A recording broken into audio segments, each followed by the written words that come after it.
Non, à l'école, on s'en va dire aux parents, on va acheter, et puis même on fait surfacturation. Le livre coûte 5 000 francs, on dit c'est 10 000. Pourquoi? Parce qu'il a réussi dedans. Mais ça là, à bon attendeur, bonjour. Quand on voit portable dans ta main là, ça fait 125 000. N'a pas porté Bible de 1500, 2000 francs. Que Dieu nous aide. Juge 6 à partir du verset 17. Gédéon lui dit, si j'ai trouvé grâce à tes yeux, donne-moi un signe pour montrer que c'est toi qui me parles. Ne t'éloigne point d'ici jusqu'à ce que je revienne auprès de toi, que j'apporte mon offrande et que je la dépose devant toi. Et l'Éternel dit, je resterai jusqu'à ce que tu reviennes. Gédéon entra, prépara un chevreau et fit avec un épha de farine des pains sans levain. Il mit la chair dans un panier et le jus dans un pot. Les lui apporta sous le térébinthe et les présenta. L'un des dieux lui dit, prends la chair et les pains sans levain, pose-les sur ce rocher et répands le jus. Et il fit ainsi. L'ange de l'Éternel avança l'extrémité du bâton qu'il avait à la main et toucha la chair et les pains sans levain. Alors il s'éleva du rocher du feu qui consuma la chair et les pains sans levain. Et l'ange de l'Éternel disparut à ses yeux. Gédéon, voyant que c'était l'ange de l'Éternel, dit, malheur à moi, Seigneur éternel, car j'ai vu l'ange de l'Éternel face à face. Et l'Éternel lui dit, sois en paix, ne crains point, tu ne mourras pas. Gédéon bâtit là un autel à l'Éternel et lui donna pour nom l'Éternel paix. Il existe encore aujourd'hui à Ophra, qui appartenait à la famille d'Abiézer. La première partie, on va faire le commentaire. Donc, l'un des dieux parle avec Gédéon. Mais l'un des dieux, je peux dire, n'était pas découragé. Comme on le dit dans nos jargons, quand il met ici, Gédéon met là-bas. Quand il met ici, Gédéon met là-bas. À un niveau de notre vie spirituelle, Dieu accepte ça. Dieu accepte ça. Parce que tu ne le connais pas encore. Gédéon est en train de faire la connaissance de l'ange de l'Éternel. Il ne le connaît pas encore. Il se demande même si c'est l'ange de l'Éternel. Donc la foi de Gédéon doit être éprouvée. Lui aussi, il doit tester. La Bible dit de prouver les esprits pour savoir s'ils viennent de Dieu. Donc il est en train de prouver pour savoir si c'est vraiment l'ange de l'Éternel. L'ange de l'Éternel, pour savoir si c'est l'ange de l'Éternel. Il dit, ok, pour savoir que c'est toi, permets-moi d'aller prendre quelque chose, je vais te faire une offrande. Ne bouge pas, hein. Et Dieu lui dit, Gédéon, si c'est offrande, je ne bouge pas. Je suis calé, Gédéon. Si c'est offrande, je ne bouge pas. Il faut dire Amen. L'ange de l'Éternel dit, il a dit quoi? Offrande. Si c'est offrande là, je ne bouge pas. Je vais t'attendre, même si c'est jusqu'à 10 ans, tu vas venir, je suis calé.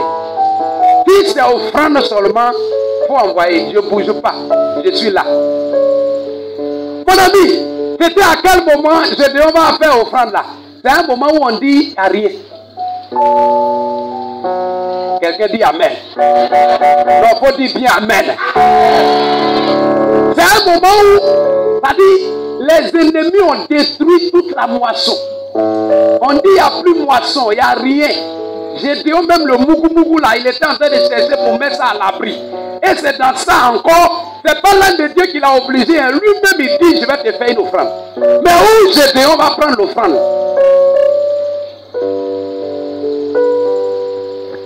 Gros point d'interrogation. Et puis, question de réflexion.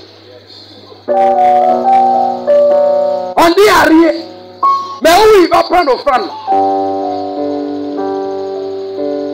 Pour ceux qui tous les jours n'ont rien, qui se plaignent de tout et de rien. Souvent même ils ne donnent rien, c'est lui qui se plaint. Les gens qui donnent là ne se plaignent pas. Les gens qui sont convertis qui donnent là ne se plaignent pas. Quand tu vois quelqu'un qui se plaint trop, il ne donne pas. Quand quelqu'un quelqu'un est converti, donner c'est un plaisir. Il ne se plaît pas pour dire n'a pas. Alléluia. Ça dit son corps pour. Qu'est-ce que je vais donner à l'Éternel? Quel investissement je vais apporter cette année pour que l'œuvre de Dieu puisse avancer? La Bible dit que c'était en temps de famine. Il n'y avait rien. Et c'est quand il n'y a rien que tu sèmes que Dieu te regarde et dit oui. Ça, ma fille, là, elle a la foi vraiment. Telle personne, elle m'aime vraiment. Parce que quand il y en a et que tu donnes, Jésus a dit c'est pas superflu, ça ne te dit rien. Mais c'est quand il n'y en a pas que tu donnes, tu prouves ton amour. C'est la preuve de ton amour quand c'est chaud là. Et puis tu donnes là. C'est ça qui est une vraie preuve de ton amour pour Dieu. Mais quand il y en a et que tu donnes, tout le monde peut faire ça. Tout le monde peut faire ça. Quand il y en a et que tu donnes, tout le monde peut faire ça. C'est au début, où la gaule est encore bien cirée. Pata, pata. Les pistolets sont là. Ici, là, c'est comme ça. Et puis tu dis, je t'aime. Non. Quand je ne te vois pas, il ne peut pas dormir. Mais c'est quand à un moment donné, l'enfant est sur son dos. Et puis elle fait ça pour donner à tête à l'enfant. Pour prouver, pour lui dire encore vraiment, je ne peux pas dormir. C'est ça, on voit ton vrai amour. Quelqu'un m'a dit Amen.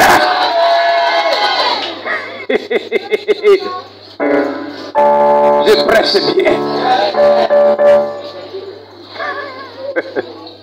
Ben, il rit seulement. Ça va aller. C'est là où tu prouves ton amour. Quand on dit tu veux aimer, l'aimer, même s'il a pied coupé, en quoi, tu dis oui, mais le pied n'est pas coupé. C'est quand le pied est coupé à accident, à quelque chose là, que ce oui-là continue de retentir. C'est ça, on va savoir que c'est vrai amour. C'est dans des périodes compliquées, difficiles là, quand tu continues toujours de proclamer, de prouver, pas seulement dans ta bouche, hein, et ça on dit tu aimes vraiment. Alléluia. C'était un temps de famille, mais je dois donner. Et l'ange a dit, si c'est offrande, je vais attendre. Et quand il a envoyé l'offrande, il lui a dit, pose ça sur ce rocher. Ce rocher-là, c'est là-bas qu'il va offrir le rocher-là. Et il a posé, et la Bible dit que le sacrifice a été consumé.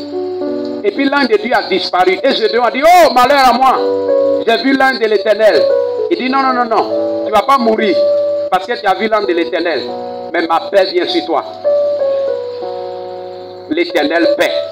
Ça veut dire quoi, les baptisés? Si vous ne connaissez pas, je vous ai enseigné ça. L'Éternel paix. Jéhovah, Shalom. C'est pas ça, Mandaomi. Jéhovah Shalom, l'Éternel paix.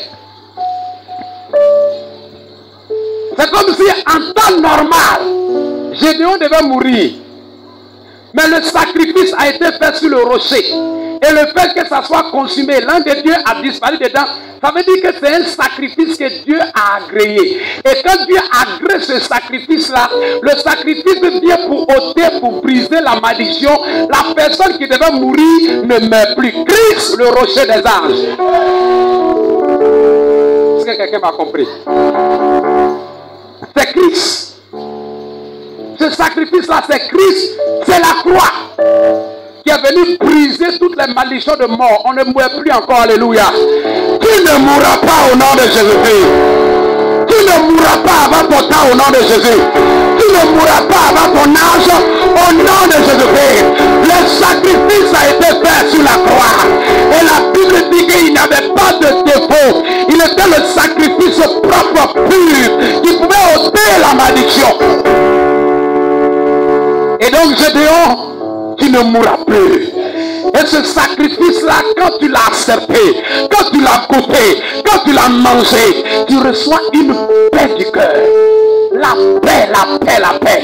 Il dit, Gédéon, tu ne mourras pas. L'Éternel paix. Reçois la paix de Dieu au nom de Jésus. Que la paix de Dieu te transperce.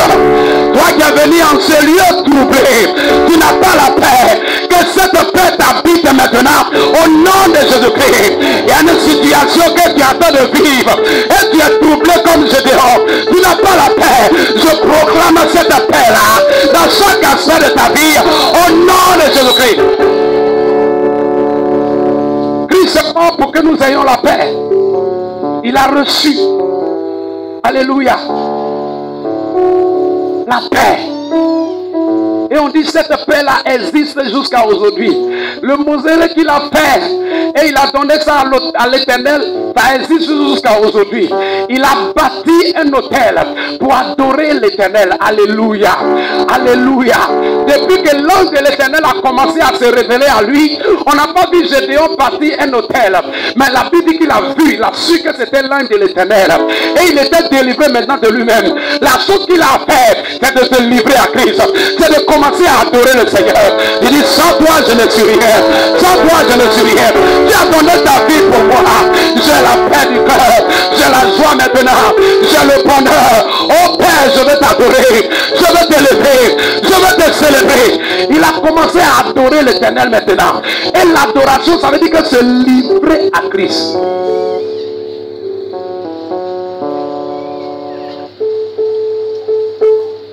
L'adoration, c'est se donner.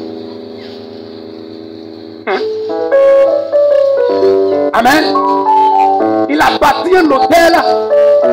Il a commencé à adorer le Seigneur. Père, quand tu as la révélation du Seigneur, ce n'est pas quelqu'un qui va te dire de le prier. Ce n'est pas quelqu'un qui va te dire de l'adorer. Ce n'est pas quelqu'un qui va te dire de donner. Quand tu as la révélation véritable du Seigneur, on n'a pas besoin de te prier pour que tu te tiennes debout, pour que tu t'agenouilles, pour que tu te couches, pour adorer le Seigneur. Quand tu as la révélation de ce que Christ a fait pour toi, on ne te prie plus pour venir à l'église. Tu ne dis pas non, je ne suis pas parti à l'église, j'étais malade, personne n'est venu me rendre visite, on m'a pas fait ci, on m'a pas fait ça, à cause de ça je ne viens plus à l'église. Tu n'as pas encore la révélation de qui t'a sauvé.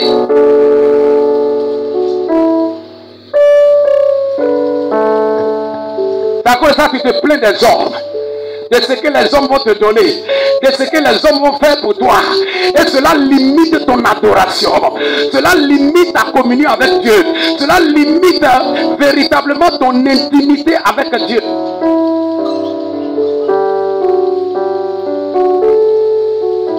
Alléluia. Amen. Au moment où je suis en train de prêcher comme ça, tu es content. Mais tu ne sais pas ce que j'ai vécu dans la semaine. Ça fait pratiquement 3 semaines. C'est-à-dire, pratiquement un mois, il n'y a même pas petit repos. Je finis ici tout à l'heure, je suis dans une autre église, à midi.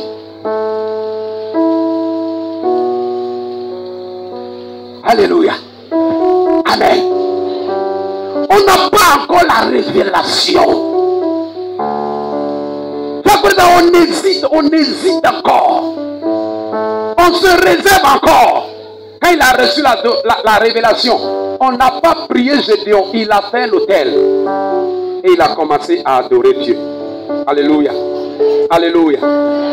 Cette première partie, c'est l'offrande de Gédéon. La deuxième partie, le verset 25. Dans la même nuit, l'Éternel dit à Gédéon, prends le jeune taureau de ton père et un second taureau de 7 ans. Renverse l'autel de Baal qui est à ton père et abat le pied sacré qui est au-dessus.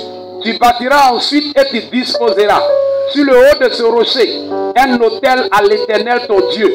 Tu prendras le second taureau et tu offriras un holocauste avec le bois de l'idole que tu auras abattu. Gédéon prit 10 hommes parmi ses serviteurs et fit ce que l'Éternel avait dit. Mais comme il craignait la maison de son père et les gens de la ville, il l'exécuta de nuit et non de jour. Lorsque les gens de la ville furent levés de bon matin, voici l'autel de Baal était renversé. Le pied sacré placé dessus était abattu et le second taureau était offert en holocauste sur l'autel qui avait été bâti. Ils se dirent l'un à l'autre, qui a fait cela? Et ils s'informèrent et firent des recherches. On leur dit, c'est Gédéon, fils de Joas, qui a fait cela. Alors, les gens de la ville dirent à Joas, fais sortir ton fils et qu'il meure, car il a renversé l'autel de Baal et a battu le pied sacré qui était dessus. Joas répondit à tous ceux qui se présentaient à lui, est-ce à vous de prendre parti pour Baal? Est-ce à vous de venir à son secours? Quiconque prendra parti pour Baal mourra avant que le matin vienne. Si Baal est un Dieu, qu'il plaide de lui-même sa cause, puisqu'on a renversé son autel. Et en ce jour, l'on donna à Gédéon le nom de Yerubbaal, en disant que Baal plaide contre lui, puisqu'il a renversé son autel. Alléluia. J'enseigne aujourd'hui autour de trois grands points. Le premier grand point, c'est ce qu'on vient de terminer, l'offrande de Gédéon et ses implications.